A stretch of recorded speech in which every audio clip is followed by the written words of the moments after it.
Good afternoon, everyone. My name is Jakob Weitzman. I'm a sustainability reporter for Politico. I also cover EU enlargement, and I'm delighted to lead this interview today with Enlargement Commissioner Marta. Commissioner Koss, many thanks for being with us here today. It's a pleasure. In this geopolitical tension, the EU is acting strategic as ever, turning up the dial and forming new partnerships across the world. And at this moment today, we agreed on a trade deal with Australia, adding to the never-ending list of partnerships. But what about turning inwards towards our own continent at a time when the bloc is prioritizing less burden for member states and cutting red tape for the industry and really putting forward independence for Europe? The EU has not seen a new member since Croatia in 2013. In this current political and economic climate, can you explain to us a little how enlargement and competitiveness go hand in hand, or rather, do they risk pulling in different directions? It's very good that you have done the connection between competitiveness and enlargement. Enlargement can be connected to so much more, probably we'll speak about it, like security, development, defense.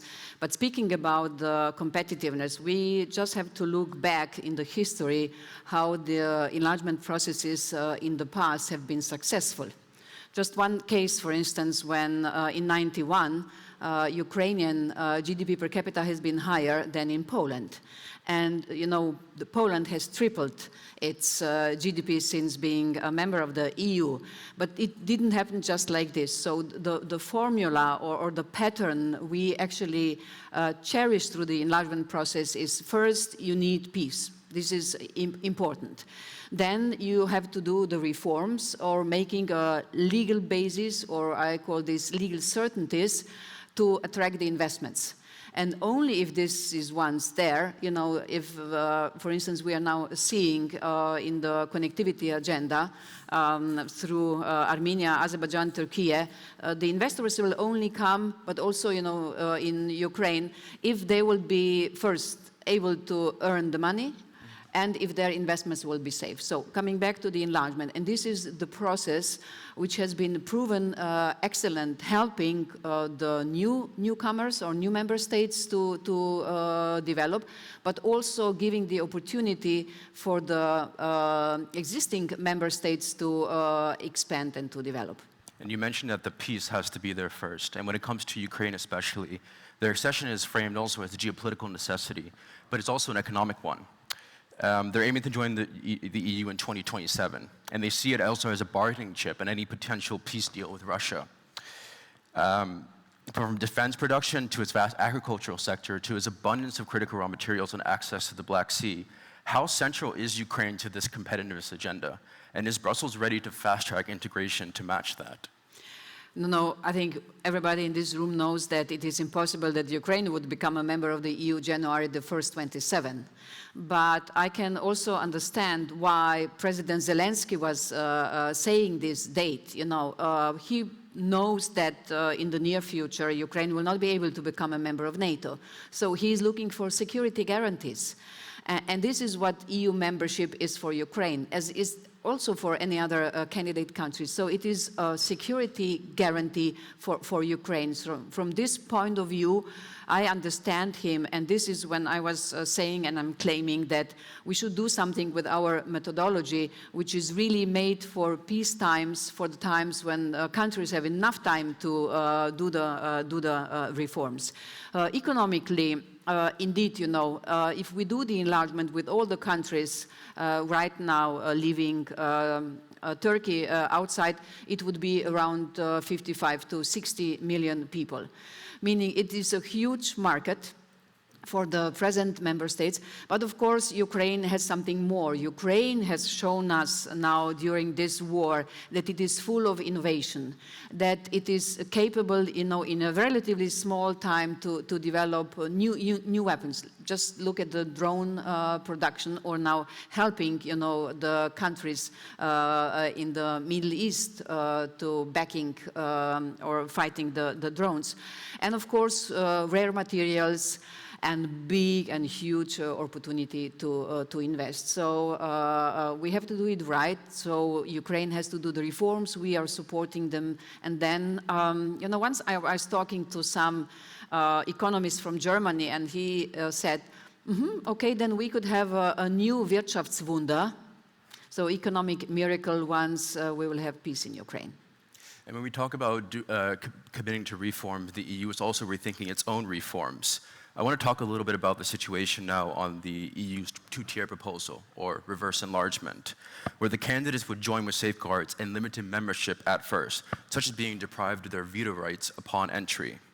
You mentioned that the Commission is preparing a draft treaty that was expected in the first half of this year, but there's been some resistance from member states and also from Ukraine and Montenegro in regards to being taken away veto rights, taken away the possibility of having a commission upon entry. This will be clearly distancing itself away from the merit-based system.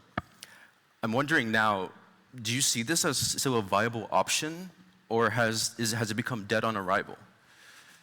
I see that you know the topic well. So we have offered as a Commission 3 options to the member states, and I have to say, without the member states' decision, it was also talked about in the previous roundtable. So without the decision of the member states, we cannot move on. The most important point for me now is that the debate has started.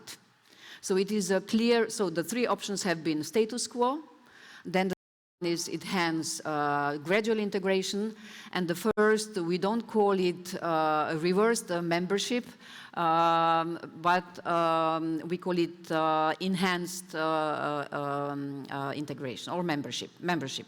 Meaning, it was not take it 1 or B or C, but it is also possible the combination. And you are right, but from the first exchange with the member states, the number 3 clean number 3 option is not okay. This would be a revolution.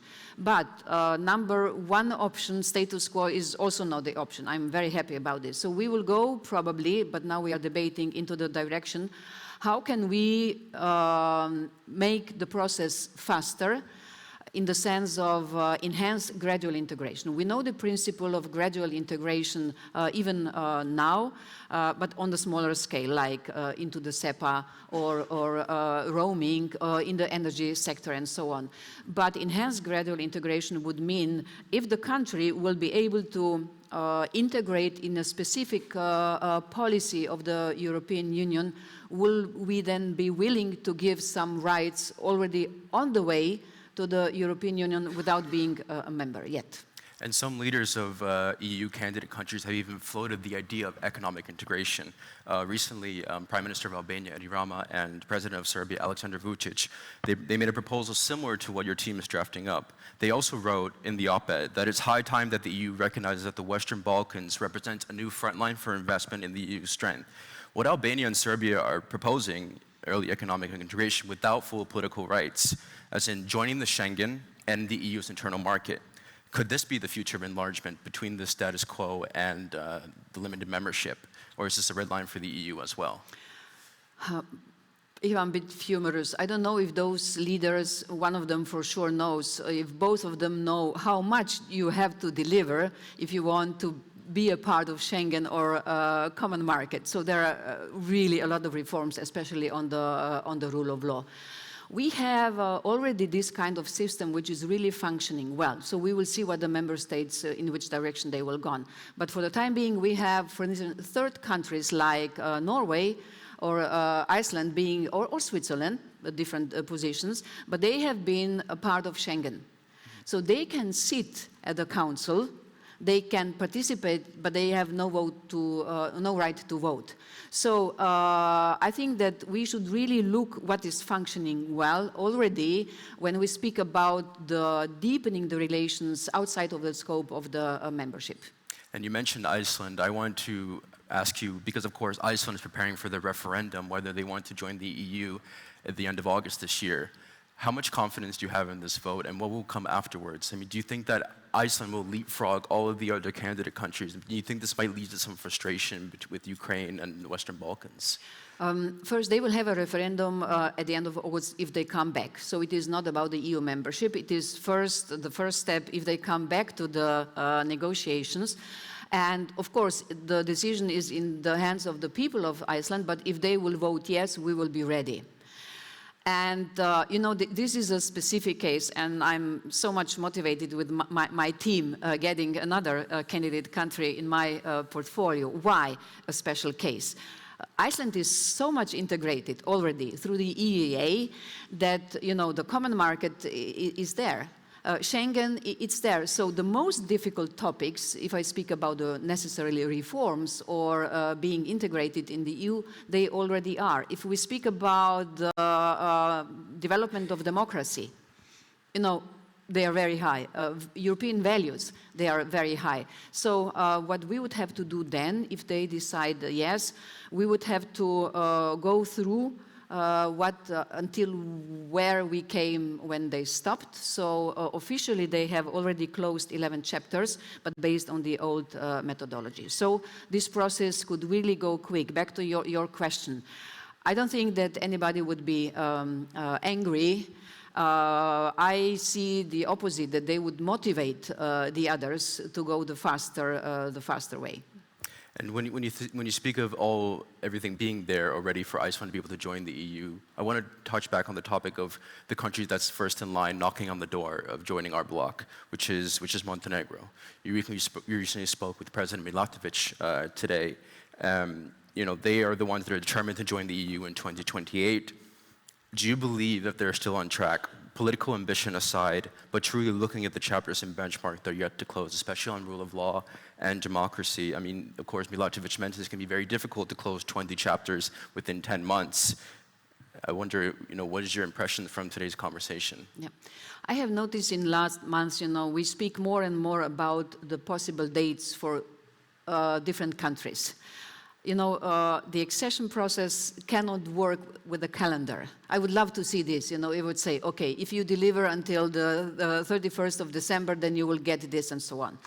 There is so much, you know, different processes in the sense of how big or fast the countries are able to deliver the reforms and so on. So Montenegro has the vision to close the negotiations soon or become a member 28, but they have to deliver quite a lot. We have last week we have, or this week, we have closed the last, so the chapter 14, number 14, they still have a lot to go. And of course, you know, it is not an easy job, because it is not just ticking the box, and here we are really very careful. So it has to be implemented in the inclusive way, and then of course the reforms have to be really live also in the daily life, not just in the laws. So Montenegro has done a great job. We are in the process of building up the working group on the accession treaty. For the first time after 13, 14 years, we are doing this. So for the time being, it looks good.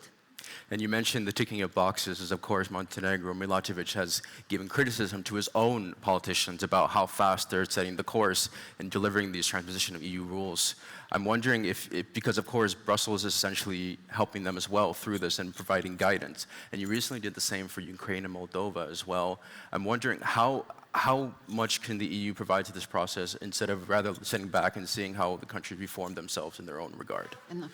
Once we decide that we give a candidate status to a country, you know, it is our obligations and responsibility on both sides. And the responsibility we have is, of course, helping those countries for the economic development. If I speak, for instance, just about the Western Balkans, it is a growth plan for 6 billion and so on. Meaning that, you know, there are around 1,000 people here in Brussels in the Commission working for one candidate countries, horizontally in different DGs. So it is not just my INES directorate, it is all around. So we really depend on their speed, on their work, but also, you know, how capable the candidate countries are. Some of them are really very, very bad in the capabilities. They simply do not have enough people, you know, translate, not just translating, but adjusting the national legislation to the European one, we have more and more laws. I was misspoken, but about translation. But this is another issue. For instance, before Montenegro will join the EU, they have to translate all the European legislation in their Montenegrin language. It's not that easy to find the translators in this language. So this is another issue we have to take care of. And how do you look at the perspective of the EU simplification drive from when you speak with the EU candidate countries? Do they see this as a bit of a hesitation or taking issue with the fact that there's come so many revisions, so many different omnibuses, and then when they come into the EU is going to be a completely different atmosphere and climate than it was today? Yeah. I will start with the anecdote. You know, once Albanian Prime Minister Edi Rama told me, I tell you, this law is not good. You have to simplify it. And I said, yes, I'm doing this. But now you want from us that we implement this existing law, which is not good enough. So, and in 2 months you will come back with a new law. I said, sorry, yes, I will. So I think the simplification, everything what we do to enable to our economy to thrive and really raise the results is good. And we are doing this. At the beginning, you have been mentioning independent Europe. You know, never before I have seen so much energy and motivation to go into this direction. And I think that we can offer much more and that we should be proud about what we have achieved, especially on the common market. And yesterday I was attending, one event, 500 scaling up. So how can we contribute that the companies will not, let's say the startups, that they will stay in Europe and not go scaling up somewhere else? I think money is not a problem. The money is there. We just have to find a proper system. Also regime 28 is in this direction. So I think that what we do for the time being in the Commission is really good. And of course, this will also help the candidate countries to be better prepared. And when we talk about the system needing to be there, of course, I wanted to touch back upon in regards to Albania, of course, and also with Serbia. Do you find any? Are you worried about the ongoing situation right now in Albania in terms of, for example, with the special prosecutor and the deputy prime minister had to resign, was dismissed from a position over allegations over corruption? And Albania, of course, is the second frontrunner after Montenegro to join the bloc. I'm wondering if you could give us a little about your perspective on the situation, how Mr. Rama has been handling it so far. Albania has done an excellent job. So we are now in the process of from the member states to go through the interim benchmarks for the rule of law, and it looks good. But of course there are then some cases, and you have named the case of Baluku, which we are monitoring really well. SPAC, the anti-corruption agency in Albania, is doing an excellent job. So, and it is somehow normal then, they find the cases. So important is, if those cases are there, how are the reactions? And this is what we also monitor. And another issue with anti-corruption, which is typical for, I would say, all the candidate countries, you can have the best legislation for fighting the corruption. If the corruption is accepted in the country, then you have another problem. So all those countries are going through this process of changing, the mindset of the corruption, and this takes some time. And one of the most difficult issues might be changing the mindset in Serbia as well. Recently, you did say that you don't want any candidates hiding behind ambiguous positions. And Serbia is clearly a case for this. And of course, they recently had democratic backsliding, judicial reforms, and that you were very much worried about. You recently spoke with Ana Brnabić, the Speaker of Serbia's parliament. I'm wondering if you could tell us a little bit of this conversation. I see two main topics now in Serbia which are worrying me. The first is, yes, backsliding, as we have said in our last report, but again, it is a new backsliding in the amendments you have mentioned. So we are now analyzing if we still are able to to disperse the money through different financial instruments to Serbia, and it's not looking well. The other part is CFSP alignment, so alignment with the European security and foreign policy. You know, if you want to become a member of the EU, you can't sit on two chairs. You know, the Germans have a very nice expression. They say, "Du kannst nicht auf zwei Hochzeiten tanzen." So you cannot dance at two weddings at the same time, in the sense of, we can understand that there are some specific relations of Serbia towards Russia, but buying Chinese rockets in this time, or making new arrangements for delivery of Russian gas, this is what we are observing and are not happy about. Yep, and there was a lot of optimism when Serbia became a candidate country over a decade ago, but now the times have changed, and of course, yeah. So I have a million other questions, but unfortunately, we only have 20 minutes in this interview. But I really want to thank you, Commissioner, again for joining us today in our summit. And next up, we'll hear from our Master of Ceremony, Joanna Roberts, about the key takeaways from this morning's session. Thank you so much, everyone. All right. Thank you. All right.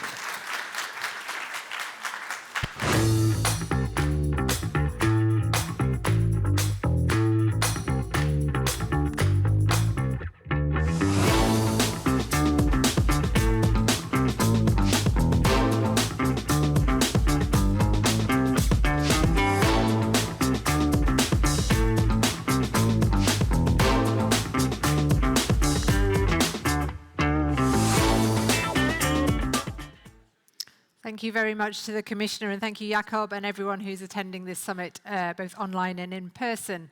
The first part of the summit's come to a close, and we've heard this morning from our panelists about how Europe's competitiveness strategy is reshaping the continent.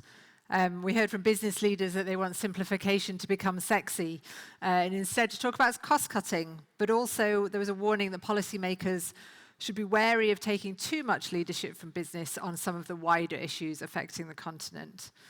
On the European Champions panel, we heard that there's going to be a draft of the merger guidelines coming in April. People are looking forward to more flexibility in those, but a sort of slight reminder that European champions are not a panacea. They're not going to solve all of our problems. In the single market, we heard about how it's got to become central to everything we do. And there's a general agreement that it really needs to be promoted more, but that it's not really an easy win for voters. So how do we talk about its benefits, cheaper energy or more money, and have maybe Draghi come back as a champion at the political level to make him achieve more progress? And then obviously we've just heard from the Commissioner on some of the competitiveness opportunities from enlargement and who's vying for the race to become the 28th member of the European Union. Just before we break for lunch, I want to thank all of our speakers who participated this morning, as well as our moderators and our crew. And once again, thank you to our partners for making this summit possible, our leading partners, FPA and Roland Berger, and our presenting partner, Google. For everybody on site, feel free to go outside for a networking lunch until 1:30 p.m. in the main area just outside the door. I want to remind you, you can come and meet our pro-product teams in the networking space, and our reporters are here also chasing news, so please do speak to Politico people whenever you can. You can also explore our partners' installations and connect with your fellow attendees. This afternoon, we'll turn our attention to Europe's competitiveness agenda across lots of different policy areas. So I look forward to seeing you all back here at 1:30 p.m. for our afternoon sessions. Enjoy your lunch.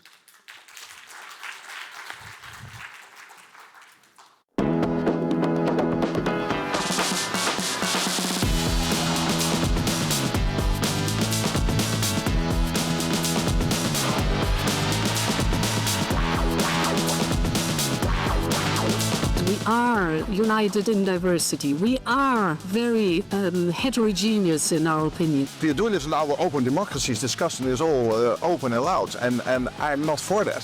What is European Union? What is freedom? How we learn together.